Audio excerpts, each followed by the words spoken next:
नमस्कार दोस्तों, hello everyone. आप सभी का स्वागत है मेरे चैनल टीचर्स रूल बुक में। अगर आप मेरे चैनल पर नए हैं तो मेरे चैनल को सब्सक्राइब करना ना भूलें ताकि फ्यूचर में आपको आने वाली क्लासेस की नोटिफिकेशन आराम से मिल जाए। तो चलिए आज की क्लास शुरू करते हैं। बट उससे पहले मैं आपको एक चीज़ बता दूं, क्योंकि आप नए हो यहाँ पे, जो ये हम पढ़ाई करेंगे वो पॉइंटर्स में करेंगे, क्योंकि जो एमसीक्यू के क्वेश्चन बनते हैं ना वो पॉइंटर्स के हिसाब से पढ़ने में ज़्यादा इजी रहता है। अगर आप पढ़ोगे थ्योरेटिकली तो आप एक पेज पढ़ोगे, फिर नेक्स्ट पे चलोगे, पुराना वाला भूल जाओगे। तो ऐसे में क्या रहता है ना, पॉइंटर्स पढ़ने में ये आसान रहता है। मान लो एक पेज है, आपने उसमें से सिर्फ 3-4 पॉइंट पढ़ लिए जो मेन है, आपको पूरा पढ़ना ही नहीं पड़ा। एक तो जल्दी पढ़ लोगे, प्लस जितनी कैपेसिटी आपकी एक पूरा पेज पढ़ने में जा रही थी, अब वही आप 10-12 पेज पढ़ सकते हो और ज़्यादा ग्रैब कर सकते हो इन्फॉर्मेशन। तो आपके लिए बहुत ही आसान और अच्छा तरीका है ये। और जो आज की क्लास है इंडियन इकोनॉमी की, इंडियन फाइनेंशियल सिस्टम से रिलेटेड, ये जो है सिर्फ और सिर्फ इकोनॉमी के स्टूडेंट्स को नहीं, कॉमर्स के स्टूडेंट्स को भी उतनी हेल्पफुल रहेगी, क्योंकि उनका भी टॉपिक आता है इससे रिलेटेड। चलिए आज अपनी क्लास शुरू करते हैं हम।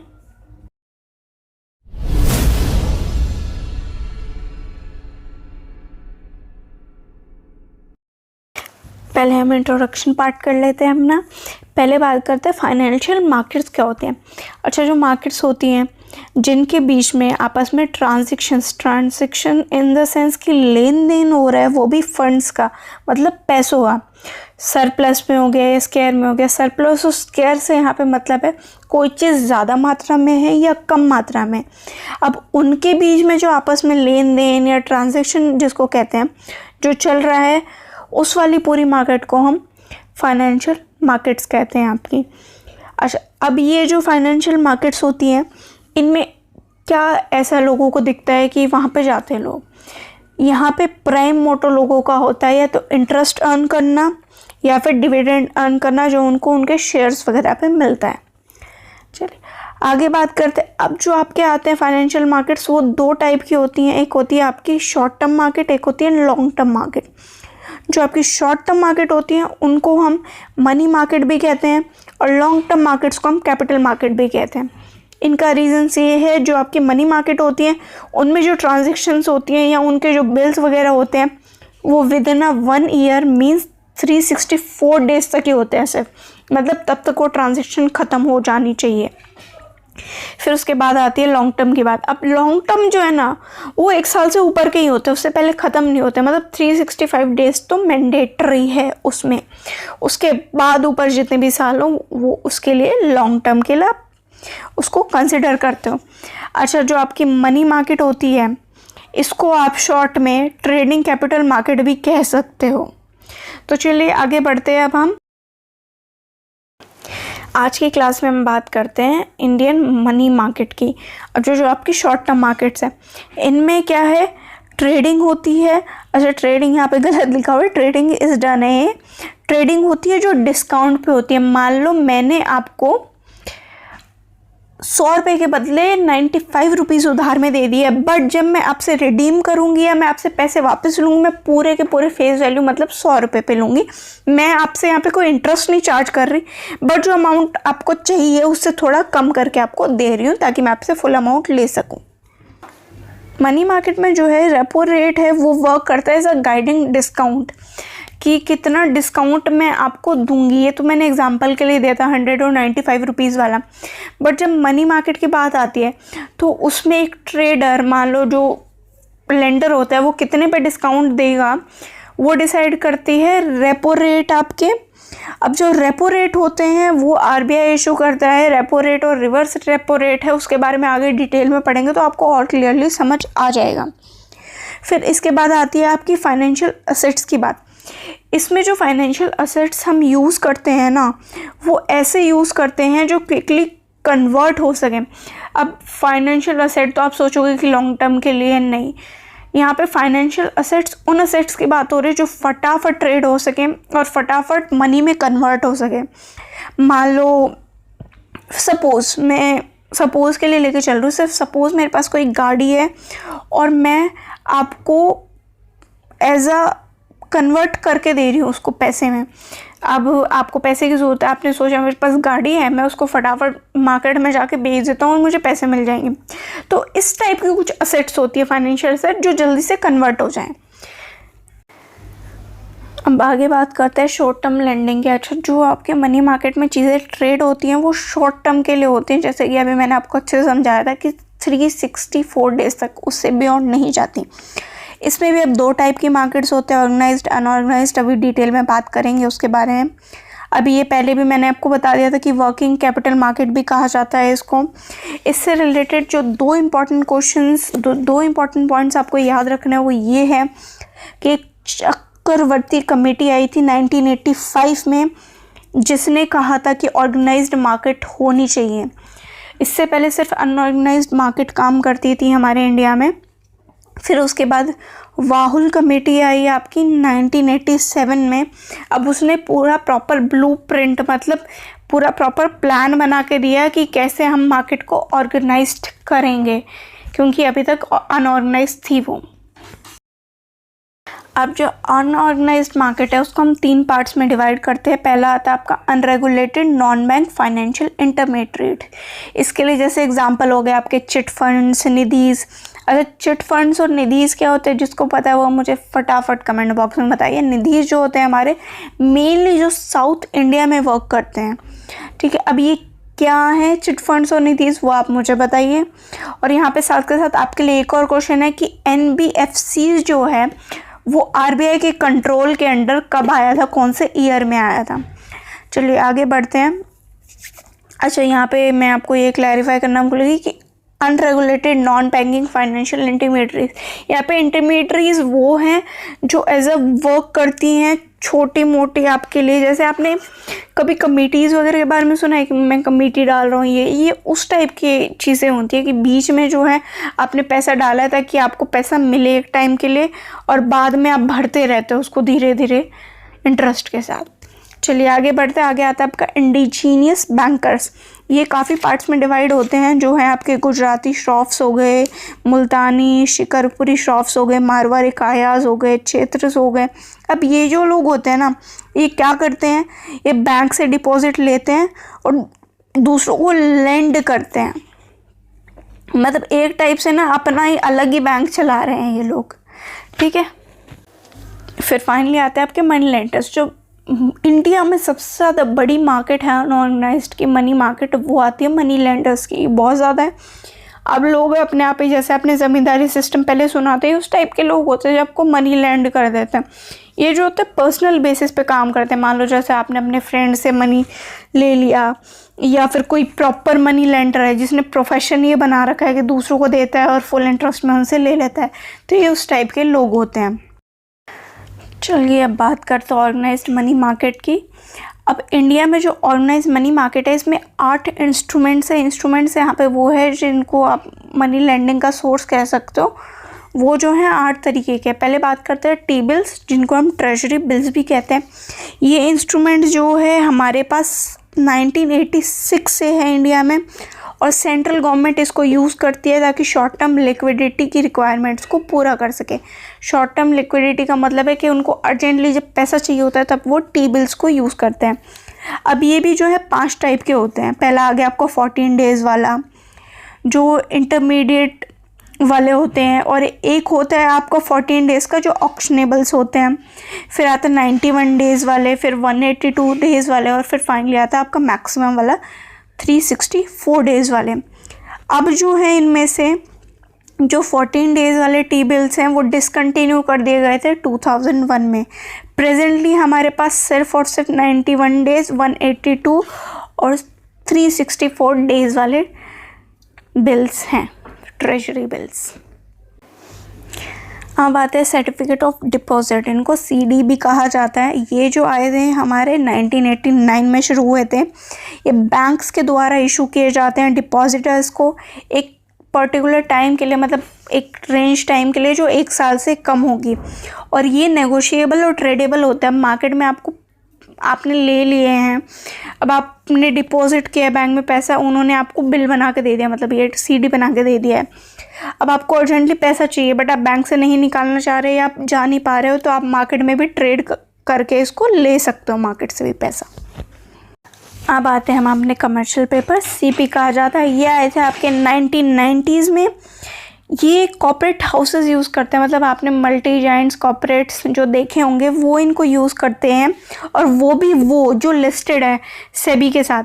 अच्छा, लिस्टेड कंपनीज़ होती है, एक अनलिस्टेड कंपनीज़ होती हैं। अनलिस्टेड जो होती है उनको सारे बेनिफिट्स नहीं मिलते, और लिस्टेड कंपनीज़ को बहुत सारे बेनिफिट्स मिलते हैं। मान लो निफ्टी के साथ लिस्टेड हो गई या फिर बीएसई के साथ लिस्टेड हो गई। आगे जब डिटेल में इनको पढ़ेंगे तब आपको लिस्टिंग वगैरह का थोड़ा और क्लैरिफाई हो जाएंगी चीज़ें। चलिए आगे बढ़ते। अब जो होती हैं ये लिस्टेड कंपनीज होती है, इनके जो वर्किंग कैपिटल है ना वो 5 करोड़ से कम नहीं होने चाहिए, वरना ये कमर्शियल पेपर इशू नहीं कर सकते। कुछ ऐसी कंपनीज़ के नाम आपको बता देती हूँ जो अप्रूव बाय आरबीआई हैं, जो इन कमर्शियल पेपर्स को यूज़ करती हैं, जैसे क्रिसेल हो गया, ICRA हो गया, ऐसे बहुत सारी कंपनीज़ हैं।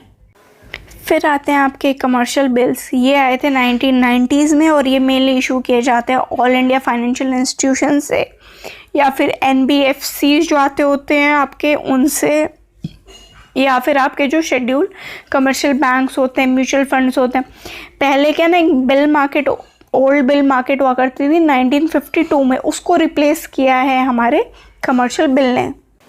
अब देखो यहाँ पे मैंने बहुत ही इंपॉर्टेंट पॉइंट बोला, आपको सिर्फ टूटते की तरफ पढ़ता नहीं जाना है, आपको समझना भी उस चीज़ को। क्वेश्चंस ऐसे ही बनते हैं जैसे मैंने आपको बोला कि ये जो 1952 में ओल्ड बिल मार्केट की थी उसको रिप्लेस किया है इसने, कमर्शियल बिल्स ने। अब ऐसे बनते हैं आपके क्वेश्चंस। और कमर्शियल बिल्स जो आते हैं आपके 30, 60, 90 डेज के लिए होते हैं। अच्छा, कमर्शियल पेपर के लिए बताना भूल गई, कमर्शियल पेपर आपके 7 दिन से लेके 1 साल से कम के लिए होते हैं। अब आगे बढ़ते हैं हम अपने कॉल मनी मार्केट की तरफ। इसको CMM भी कहा जाता है, और ये बेसिकली बैंक्स के आपस के बीच में होती हैं। मान लो ICICI for example, ICICI bank है, एक HDFC बैंक है। अब आपस में उनको लोन चाहिए एक दूसरे से, या फिर मनी बोरो करना है कुछ टाइम के लिए, वो जो मेनली होता है 14 डेज तक के लिए होता है, मैक्सिमम टाइम है, क्योंकि शॉर्ट नोटिस के लिए होता है। इसको हम ओवरनाइट बोरोइंग मार्केट या मनी एट कॉल या शॉर्ट नोटिस के लिए भी कह सकते हैं। अच्छा, जैसे मैंने अभी बताया था, आपको सुनना है, ध्यान से समझना है चीज़ों को। क्वेश्चन ऐसे बनते हैं, आपसे पूछ लिया कॉल मनी मार्केट को और क्या कहा जाता है, ऑप्शन में बहुत कुछ दे देंगे। अब मैंने जो जो नाम बताया इनमें से कोई नहीं है तो आपका आंसर नन ऑफ दीज हो गया, या इनमें से कोई एक है तो वो हो जाएगा आपका आंसर। अब आते हैं आपके म्यूचुअल फंड जो बहुत ही ज़्यादा पॉपुलर है इंडियन मार्केट में, और ये शुरू हुए थे 1992 में शॉर्ट टर्म इन्वेस्टमेंट्स के लिए। अच्छा, अब जो है मनी मार्केट में भी म्यूचुअल फंड्स यूज़ होते हैं और कैपिटल मार्केट में भी, दोनों टाइप के होते हैं, लॉन्ग टर्म के लिए भी शॉर्ट टर्म के लिए भी। यहाँ पे हम शॉर्ट टर्म की बात करेंगे। जो आपके म्यूचुअल फंड्स हैं वो under the review of SEBI and RBI आए थे 2000 में। पहले सिर्फ RBI कंट्रोल करता था और सेबी के अंडर भी आ गई है 2000 में, मार्च में। ऐसे ऐसे क्वेश्चंस बनते हैं, इनको ध्यान रखना है ईयर्स को। साथ ही साथ फ़िलहाल इंडिया में 42 म्यूचुअल फंड्स जो हैं वो काम कर रहे हैं। ये आपका 2018 का डेटा है, करंट डेटा ही है। उसके अलावा कुछ अपडेशंस है तो मुझे भी बताइए, और ख़ुद भी अपडेट करके पढ़िए इस चीज़ को। प्लस म्यूचुअल फंड्स क्या होते हैं, आप कुछ टाइम के लिए इन्वेस्ट कर रहे हो किसी जगह पे, जैसे कि आपके FD वगैरह हो गए। अब इसमें थोड़ा रिस्क होता है, दूसरी मार्केट्स में रिस्क कम होता है, इसमें थोड़ा रिस्क ज़्यादा होता है। अब म्यूचुअल फंड्स को आगे एक बार डिटेल में भी पढ़ेंगे, पहले इन सारी चीज़ों को शॉर्ट में ख़त्म कर लेते हैं यहाँ पे। फिर आता है आपको repo and reverse repo rate. Repos and reverse repos, जो आपके रेपो आपका शुरू हुआ था 1992 में, और रिवर्स रेपो शुरू हुआ था आपका 1996 में। अब जो है रेपो का मतलब होता है जो बैंक है वो बोरो कर सकता है इस रेट पे RBI से, और रिवर्स रेपो का मतलब उल्टा हो गया, RBI बोरो करेगा आपके कमर्शियल बैंक से। अब इजी है समझना, जब बैंक्स ले रहे हैं RBI से तो रेपो, और जब RBI ले रहा है तो रिवर्स रेपो, और इसके लिए जो रेट्स है वो निकालता भी RBI ही है। फाइनल है हमारा कैश मैनेजमेंट बिल, CMB भी कहा जाता है इसको। ये इंट्रोड्यूस आपका सबसे लेटेस्ट आपका इंट्रोड्यूस हुआ था 2009 में, और इसको इंट्रोड्यूस किया था ताकि आपके टेम्परेरी जो कैश फ्लो मिसमैचेस होते हैं गवर्नमेंट में उसको मैच कर ले गवर्नमेंट्स अपने, और ये 91 डेज से कम के लिए होता है, और डिस्काउंटेड इंस्ट्रूमेंट्स की तरह और नॉन स्टैंडर्ड इंस्ट्रूमेंट्स की तरह इसको देखा जाता है। अब आते हैं म्यूचुअल फंड्स को, एक बार डिटेल में डिस्कस कर लेते हैं थोड़ा। जो म्यूचुअल फंड्स होते हैं, अब बहुत सारे अलग अलग इन्वेस्टर्स हैं, मान लो A है, B है, C है, ये सारे लोग मिलके एक जगह अपना पैसा इन्वेस्ट करेंगे। अब जो है वो कंपनी जहाँ पे इन्होंने इन्वेस्ट किया है, या वो इन्वेस्टर्स जिनके साथ इन्होंने इन्वेस्ट किया है, वो लोग प्रोफेशनल लोग रखते हैं जो इनको संभालते हैं चीज़ों को, कि इस पैसे को या एसेट को जो उन्हें मिला इन्वेस्ट करने के लिए वो अलग अलग जगह इन्वेस्ट करेंगे उस चीज़ को। मान लो शेयर्स में कर दिया, बॉन्ड्स में कर दिया, या मनी मार्केट्स में कर दिया, प्रॉपर्टी गोल्ड में, एक जगह पे नहीं करेंगे, अलग अलग जगह पे करेंगे उसको इन्वेस्ट। फॉर एग्ज़ाम्पल, अगर डाइवर्सिफाइड इक्विटी फंड है तो स्टॉक नंबर्स में करेंगे, वो गिल्ट फंड्स हो गए तो वो गवर्नमेंट की सिक्योरिटीज़ में इन्वेस्ट कर देते हैं, या फिर आपने फार्मा फंड्स है तो फार्मास्यूटिकल्स में इन्वेस्ट करेंगे। ये नहीं फार्मास्यूटिकल्स के एक ही कंपनी में करेंगे तो फिर वो अलग अलग जगह पे करेंगे सारे, ठीक है। फिर आता है ये, इसको जो है ड्यूअल रेगुलेटर्स काम करता है। अच्छा मुझे बताइए यहाँ पर ड्यूअल रेगुलेटर्स कौन से हैं जो आपके म्यूचुअल फंड्स को चलाते हैं। एक तो चलो मैंने बता ही दिया यहाँ पे नीचे, सेबी एक तो आपका, इसको इसकी फर्स्ट वॉल ऑफ डिफेंस भी कहा जाता है। जो सेकंड वॉल ऑफ डिफेंस है वो जरा मुझे सर्च करके बताइए, मुझे तो पता है, मैं आपको कमेंट बॉक्स में बाद में ज़रूर बता दूँगी ये चीज़। प्लस जैसे इसको ध्यान रखिए, ये क्वेश्चन आ सकता है कि फर्स्ट वॉल ऑफ डिफेंस कहा जाता है इसको। जैसे मैंने अभी आपसे ऊपर बात की थी कि इसको प्रोफेशनल्स हैंडल करते हैं, तो उनकी प्रॉपर असेट मैनेजमेंट कंपनी होती है, AMC कहा जाता है, वो इसको चलाते हैं। अब चलते हैं म्यूचुअल फंड्स के टाइप्स क्या क्या होते हैं उनके बारे में बात कर लेते हैं। पहले आता है आपके ओपन एंडेड स्कीम्स। जो ये वाली स्कीम्स होते हैं इसमें बायर कभी भी खरीद सकता है और कभी भी बेच सकता है जब भी वो अपनी इन्वेस्टमेंट के साथ बाय और सेल करना चाहे। इसको जो है वो सेल आउट कर सकता है या बाय आउट कर सकता है NAV के बेस्ड प्राइस पे। NAV जो होता है आपका वो होता है नेट असेट वैल्यू, जो हमारी होती है जितनी भी आपकी टोटल इन्वेस्टमेंट है ना, अपॉन जितनी भी आपने टोटल यूनिट्स खरीदी हैं उसके आती है। फिर आता है आपका क्लोज एंडेड स्कीम। इसमें क्या होता है, कभी भी अपनी विश से इन्वेस्टर बाय या सेल आउट नहीं कर सकता। ये सिर्फ तभी इशू होते हैं इन्वेस्टर्स को जब कंपनी लॉन्च करती है, जिसको हम न्यू फंड ऑफ़र भी कहते हैं। ध्यान से सुनो, न्यू फंड ऑफ़र भी कहते हैं। और ये जो फंड्स होते हैं वो लिस्टेड होते हैं स्टॉक एक्सचेंज पर। फिर फाइनली हमारे आते हैं एक्सचेंज ट्रेडेड फंड्स। ये जो होते हैं मिक्सचर होते हैं ओपन एंडेड और क्लोज एंडेड स्कीम्स का। इसमें क्या है, क्लोज एंडेड की तरह जो स्टॉक्स होते हैं वो आपके स्टॉक एक्सचेंज पे ट्रेड होते हैं और लिस्टेड भी होते हैं डेली बेसिस पे। प्लस इसका जो प्राइस होता है वो क्लोज होता है बहुत ही ज़्यादा NAV के साथ, जो आपके ओपन एंडेड स्कीम्स में होता है। फाइनली आज का हमारा लास्ट टॉपिक आता है, जो आता है हमारा DFHI, जिसकी फुल फॉर्म है discount finance house of India limited लगाना भूल गई हूँ, आएगा उसके आगे। और साथ ही साथ ये आपका बना था 1988 में बाय RBI। साथ में इसने जॉइंट की थी कुछ हमारी इन्वेस्टमेंट फाइनेंशियल इंस्टीट्यूशन बैंक्स, जिनके नाम है LIC, GIC और UTI। अब इन तीनों की फुल फॉर्म क्या है मुझे फटाफट कमेंट बॉक्स में ज़रूर बता दें।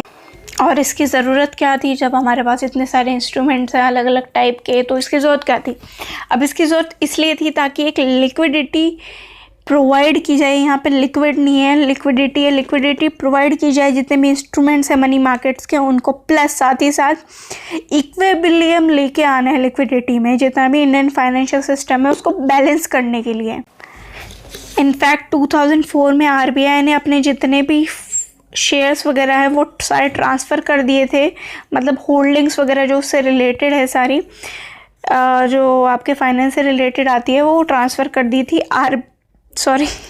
RBI ने ट्रांसफ़र कर दी थी स्टेट बैंक ऑफ इंडिया को। स्टेट बैंक की जो आर्म है SBI गिल्ड्स लिमिटेड, उसको ट्रांसफ़र कर दी थी और अब वो इसका प्राइमरी डीलर की तरह काम करता है। डीलर के साथ साथ जितने भी इसके फंक्शनल्स होते हैं वो सारे कमर्शियल बेसिस के होते हैं, प्लस ये 2 वे में ऑपरेट करता है, मतलब सिर्फ एक साइड से नहीं, मनी लेंडिंग दोनों चलती है इस पर, एज अ लेंडर और एज अ बोरोवर दोनों काम करता है, ताकि हमारा जितना भी फाइनेंशियल सिस्टम है उसको लिक्विडिटी और स्टेबिलिटी प्रोवाइड कर सके।